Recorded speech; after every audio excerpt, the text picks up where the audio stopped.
todo esse aprendizado, toda essa difusão deveria acontecer. Atender a esse conforto do morador, sob todos os aspectos, e dar maior segurança na sua vida do dia a dia. Pessoas que não tinham esse tipo de preocupação e passaram a ter num determinado momento da vida. Tinha vazamento há muito tempo na casa dela, mas ela não dava a mínima bola para isso. Primeiro que no prédio isso aqui vira, além de ser sustentável, em termos de resultado financeiro é muito bom, né? Estamos de volta para mais um Operito Podcast. Continuando o assunto de longevidade e conforto em condomínios. Sou Ansel Lankman, responsável técnico pela Lank Engenharia, um escritório especializado em perícias em condomínios.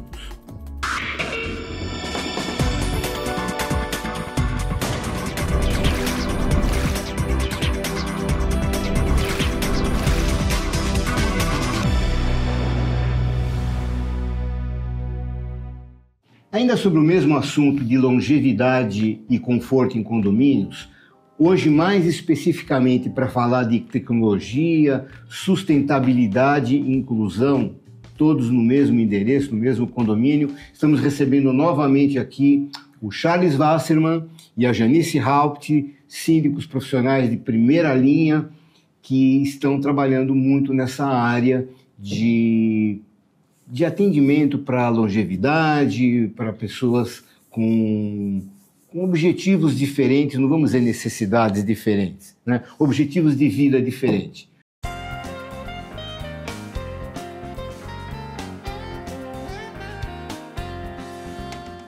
Tudo bem, Charles? Tudo bem, Janice? Tudo bem, é um prazer estar de volta. Muito obrigado novamente pelo convite. Legal. Escuta, existe um termo que eu escuto muito, que é a certificação EDGE. O que é exatamente isso? A certificação EDGE é uma certificação de sustentabilidade. E o tema sustentabilidade hoje permeia todo mundo. Tá? Não é necessariamente indústrias e tudo mais, mas os prédios hoje, né, são geradores aí de resíduos orgânicos, resíduos plásticos e tudo mais. E o EDGE é uma certificação simplificada, dentre outras que estão aí no mercado. Ela foi preconizada pelo Banco Mundial, dentre de todos os investimentos que ele tem no mundo inteiro, de uma maneira que seja simples e acessível para que a gente possa obter a certificação. Ela tem como base a eficiência energética, a eficiência da água, que eu acho que faz parte da nossa cultura, poder racionalizar o uso, né, de todos esses insumos. E a gente ter essa consciência já embutida na nossa cultura. Vocês conseguem relacionar isso com o público que a gente está lidando, de longevidade, de pessoas com objetivos diferentes? Como é que eu relaciono a sustentabilidade com isso que a gente está falando de condomínios voltados para pessoas com objetivos diferentes? Então, o público maduro já vem com um pouquinho mais de conhecimento para saber qual que é o impacto. Porém, os jovens também já estão recebendo todas essas informações da sua formação. Então, acho que nós estamos falando da nossa residência, do nosso lar, que é o local onde que todo esse aprendizado, toda essa difusão deveria acontecer.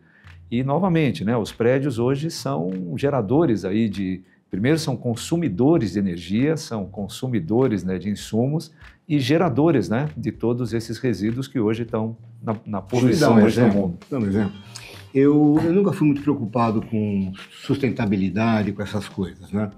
Mas, por influência da minha filha, eu comecei a fechar a torneira enquanto eu estou me barbeando, só ligo na hora de lavar o barbeador. Eu nunca me preocupei em separar o lixo reciclável e o lixo orgânico. Foi por influência de uma pessoa mais jovem.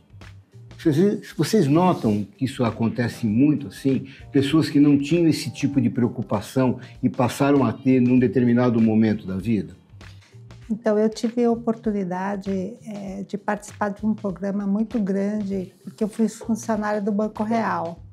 E o Fábio Barbosa, quando o ABN comprou o banco, o Fábio Barbosa, que era do ABN, ele instituiu a parte de sustentabilidade dentro da nossa organização naquele período. eu era uma liderança regional, eu fui treinada para que eu desse toda a instrução e toda o conceito de sustentabilidade para os gerentes gerais de agência, que por sua vez deveriam fazer o mesmo com as suas equipes. E o que ficou muito evidente quando a gente começou a fazer esse trabalho foi quanto que a comunidade se engajou. Porque aí cada agência em cada local, e nessa época eu estava no interior de São Paulo, começaram a fazer ações de sustentabilidade dentro das suas agências toda sexta-feira do mês. E houve um engajamento muito grande nas comunidades. Quando eu olho para os prédios hoje, isso também é algo muito interessante, porque primeiro que no prédio isso aqui vira, além de ser sustentável, em termos de resultado financeiro é muito bom, né? Porque quando você trabalha o consumo consciente de água, você automaticamente diminui a conta de água. Quando você começa a conscientizar as pessoas de fazer a separação do lixo, também você acaba tendo uma outra atitude das pessoas dentro das suas casas. Então, você acaba provocando também uma mudança no consumo, né? De como que eu avalio o que eu consumo e quanto que eu gero de lixo individualmente falando. E uma experiência que eu estou tendo nesse prédio que eu acabei de assumir, individualizaram as contas de energia da água na Torre A. Temos a Torre A e B. Na B já nasceu o prédio com a água individualizada e agora individualizou nesse prédio. Então a gente teve uns 12 casos de pessoas que tinham uma conta de água assim absurda. E por que ela teve? Porque eu chamei individualmente cada um para conversar. E aí cheguei à conclusão que ela tinha vazamento há muito tempo na casa dela, mas ela não dava a mínima bola para isso. A conta era coletiva porque mesmo. Porque a conta era coletiva. E aí nós estamos falando de uma conta de um apartamento normal pagar em torno de R$90, está pagando R$400, R$500.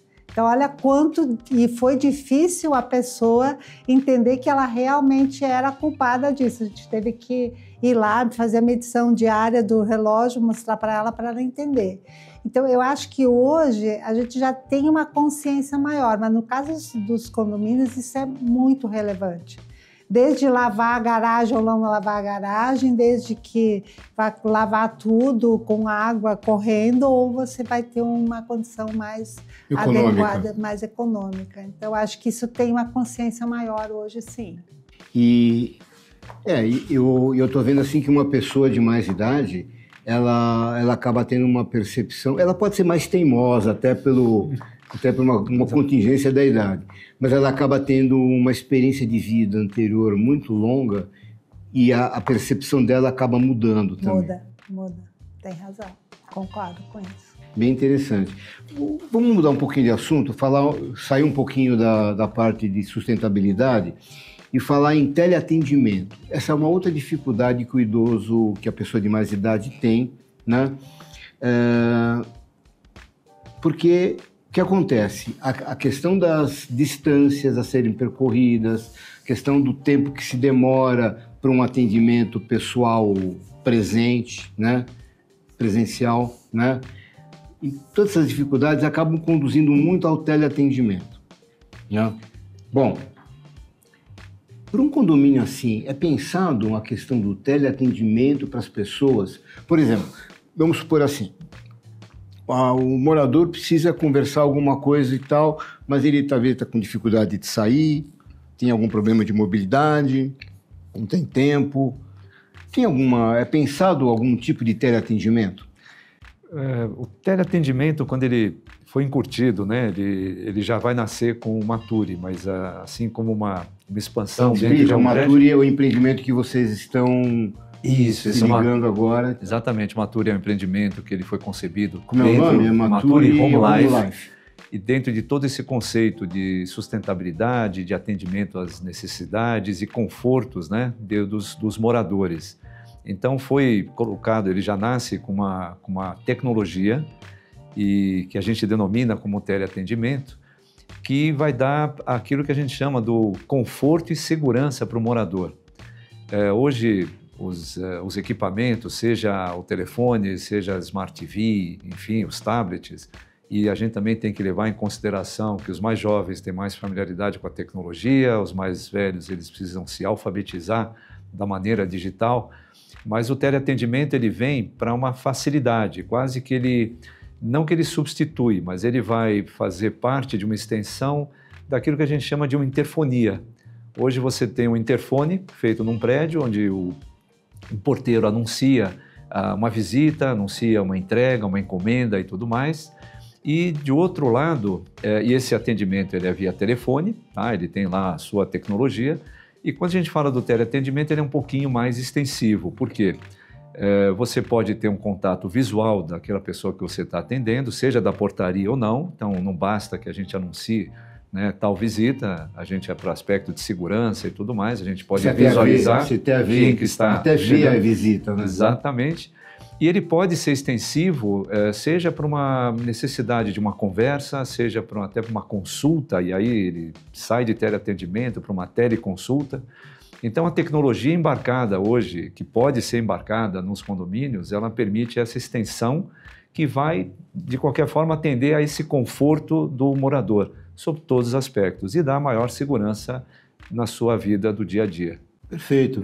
Então, e é muito mais tranquilo você conversar vendo a pessoa, interagindo, vendo os lábios mexendo, ver o olhar dela, né? Eu acho que mesmo o idoso, ele se sente, mesmo sendo uma tecnologia que ele tende a demorar um pouquinho mais para assimilar, vira uma conversa mais confortável para ele. Ele não vai substituir o presencial, mas que ele vai amenizar, ou ele vai ter uma participação efetiva, né, nessa comunicação, isso é sem sombra de dúvida. Agora, e quando o assunto é saúde do morador do condômino lá, como é que esse teleatendimento pode melhorar também a interação com ele, a vida com ele?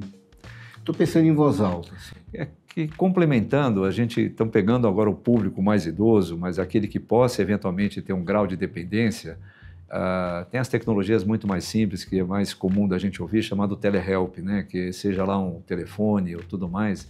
Mas o telehelp, ele exige um contato, a pessoa vai acionar ele de uma central, enfim.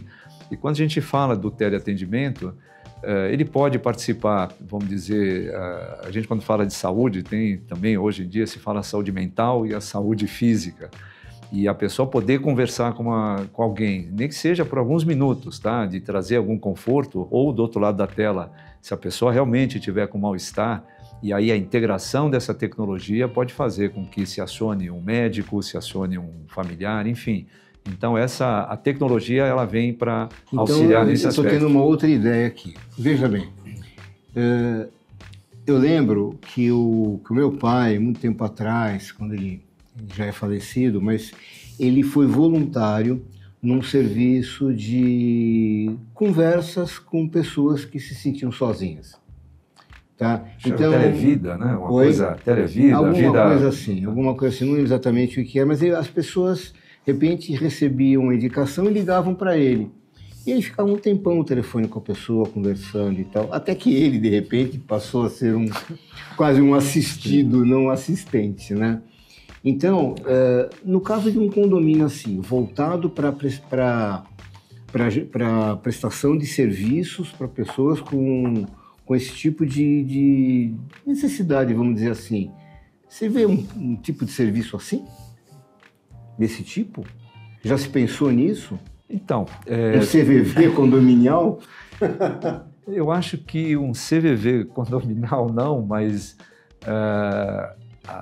eu acho que a diferença de que está tudo, e a gente sempre tem que, às vezes, trazer a Covid como um divisor de águas, é que o convívio de todo mundo, ele acaba ou ser muito mais introspectivo, as pessoas são muito mais reservadas, e a inclusão social, como a gente abordou, acho que num encontro anterior, ela é fundamental para que essa saúde mental ela seja desenvolvida. A pessoa viver em isolamento, salvo alguma característica, alguém que queira ter isso como hábito de vida, mas viver em condomínio já exige um convívio social um pouquinho mais extenso, uma divisão, um auxílio para todo mundo. Então, a tecnologia sozinha não adianta, porque também tem que ter uma outra pessoa do lado de lá. Tem que saber ouvir, tem que saber ter a sensibilidade de poder ter essa interação. A gente está falando, Janice, novamente com relação à preparação dos prestadores, né? Que não é, tudo bem, eu vou dar a tecnologia, que é uma ferramenta para melhorar a comunicação, mas eu vou precisar também da pessoa, não só da pessoa que quer o contato, mas aquele que pode prover as necessidades, também preparada para usar essa tecnologia em proveito do outro. É isso. Então, e é interessante porque eu estava pensando aqui na hora que o Charles estava falando, nesse prédio que eu comecei a trabalhar há pouco, existem algumas situações bem inusitadas, porque a gente tem uma terceira que atende a portaria. E à noite nós temos 2 pessoas nessa portaria. E eu já peguei várias vezes de terem moradores que ligam e ficam conversando com o porteiro à noite. Logicamente a pessoa se sente só e vai ligar para ter alguma atenção. Então, esse assunto ele não está assim, eu tenho olhado ele de uma forma diferente, talvez de a gente buscar alguma alternativa para que essas pessoas possam ter algum atendimento diferenciado, porque esse não é o trabalho que o porteiro vai poder ficar fazendo. E não necessariamente o idoso, pode ser qualquer pessoa em qualquer situação. Exatamente. Sozinho. Nesse caso lá, nem são pessoas idosas, são pessoas que se sentem sós, né?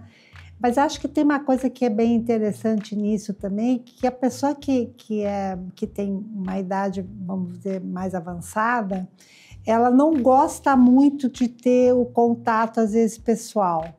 Ela gosta mais do contato de alguém, de telefone. Porque é ela que comanda quando que ela quer falar, quando ela não quer. E até o momento de encerrar a conversa. Isso. Porque quando é uma pessoa, isso não é possível, né? Você está interagindo. Então, eu já percebi tem que pedir licença para cair fora. Né? Exatamente. Então, acho que a gente tem que ficar atento de que tem demandas diferentes, até por algo tão interessante, né? O que eu percebo muito nos 2 prédios é que eles gostam muito de ficar de conversa com o zelador. Então, a pessoa desce para ficar de conversa um pouco lá com o zelador, ter alguma interação. Então, existe sim uma demanda. Como é que a gente vai atender? Eu acho que ainda é um pouco desafiador, né? Você vê, a sua preparação toda como tua vida profissional, se preparando, se adequando com relação a relações humanas. E você, Charles, é um engenheiro, assim como eu também, né?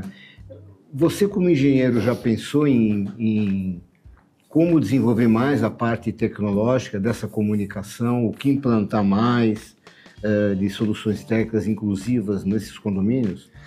Então, quando a gente pensa sobre essa ótica, primeiro que o uso da tecnologia também ela tem que ser uma ferramenta, ela não pode substituir as necessidades que a gente tem. Então, cada prédio ela vai ter a sua necessidade, mas não dá para a gente descartar a implantação ou colocar tecnologia no prédio, seja para segurança, seja para o conforto e bem-estar. Então, vamos dizer, esse tema, eu acho que ele está, eu acho que apenas iniciando, né? Porque existe, além da tecnologia, está tendo, que também vem junto com a tecnologia, que é a inteligência artificial, que a gente tem que tomar também muito cuidado, né? Para não ficar escravo daquilo que a gente ouve das informações. Mas, de novo, o síndico ele vai tendo cada vez um papel mais importante para poder ter esse discernimento de o que implantar, de como implantar e aquilo que vai trazer a segurança para cada um. Eu vou dar só um exemplo do meu prédio. Teve, infelizmente, uma família, ela foi acometida aí de problema de saúde e tudo mais, e cada um teve a sua necessidade. O primeiro, ele tinha que ter uma atividade física de caminhar. Então, era uma terapia, onde o nosso prédio tem uma área social, uma área comum, que permitia que ele tivesse um caminhamento. Enquanto isso, a esposa dele teve que ter uma assistência, como se fosse um home care. Então, o home care exige uma transformação na residência do apartamento, quer dizer, o apartamento não está preparado para colocar, né, um tratamento, uma hospitalização em casa. Então, eu acho que tudo isso tem que ser analisado, né, caso a caso, individualmente com cada um deles. Então, a tecnologia não pode vir na frente desse diagnóstico, tá? Então você já respondeu a pergunta da Luciana Prado, de Curitiba. Ela pergunta o seguinte: engenheiro Ancel, acompanho seus programas e gostaria de saber como equilibrar o uso de tecnologia com a privacidade dos moradores, especialmente em projetos com foco em saúde. Então já fala em privacidade, né? Isso, a privacidade, o que a Janice também falou. A pessoa, quando ela é um pouco mais madura, ela é dona do tempo dela, do espaço dela, ela vai dizer a hora que ela quer conversar, não quer conversar. Então, essa privacidade, ela também vem com a maturidade. Cada um vai tendo os seus hábitos um pouquinho mais rígidos, tá? E, enfim, eu acho que esse equilíbrio, a pergunta dela é bem pertinente, tá? Mas esse equilíbrio não tem uma receita pronta de bolo, isso tem que ser analisado aí caso a caso. Então você vê, é a mesma coisa, eu faço muitas perícias em fachadas de prédio com filmagem por drone. E no dia que vai ter a filmagem, eu falo para o síndico: olha, avisa que vai ter a filmagem, porque de repente o cara vai encontrar um negócio voando na janela dele e vai se sentir invadido, né? Então, da mesma forma que eu tive essa preocupação, muitos síndicos também tem que ter, né? Que de repente alguma coisa, alguma novidade que ele está querendo implantar pode causar um tipo de incômodo e o cara o condômino se sentir invadido na sua privacidade. Claro, e fora que a tecnologia pode exigir que a gente tenha um comando que possa ter uma sequência, e a pessoa mais idosa ela não tem aquela habilidade digital que uma pessoa jovem vai ter. Claro. Excelente. Vamos encerrar aqui o nosso assunto, o nosso capítulo que falou de tecnologia. Obrigado por terem vindo. Eu vou pedir para vocês voltarem mais uma vez ainda para falar sobre mais alguma coisa sobre longevidade e conforto em condomínios. Com o maior prazer. Obrigado de novo. Obrigada. Encerramos aqui mais um programa. Não esqueça de deixar seu comentário, clicar no sininho para conseguir mais notificações, se inscreva no programa e dá uma curtida se você gostou. E aguarde o próximo, que também vai ser tão interessante quanto foi esse e os dois anteriores.